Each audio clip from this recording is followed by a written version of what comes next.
Ay, hello mga Mima! For today's ulam, luto tayo ng labong na may saluyot. Actually, first time ko lang magluto nito after nung namatay ang aking father last 2018. So, saktong may nagbigay ng labong. Shoutout pala kay Tito Lando at Tita Laura. Okay. So, tayo natin magluto ngayon ng labong. So, gawin natin,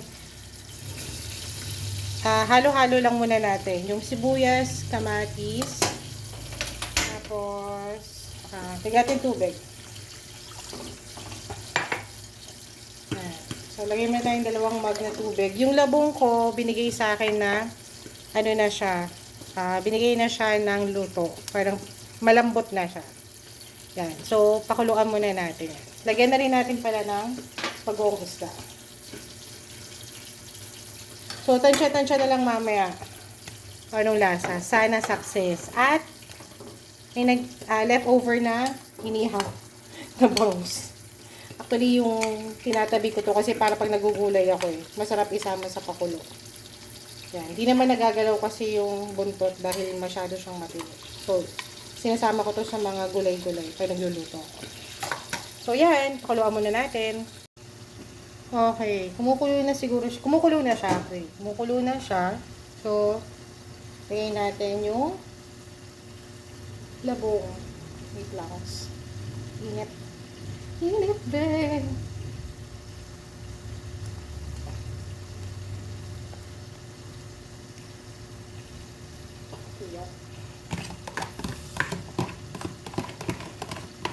Luto na tong labong. Pinakuluan nito nung binigay sa akin. So, malambot na siya. Simutiin at ang mahal ng mga bilihin ngayon. Sarap. Okay. Antayin lang natin. Kumulo ulit. Okay. So, pinakuluan ko siya ng mga 10 minutes. Lagay na natin ang saluyot. Siya. Oh, sarap.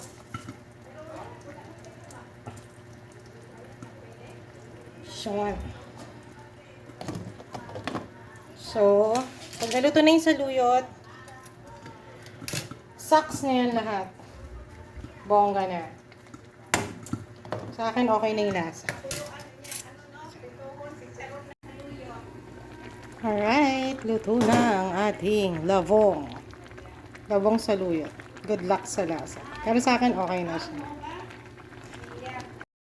Tada! Luto na ang ating labong na may saluyot. Partneran natin ng pritong isda.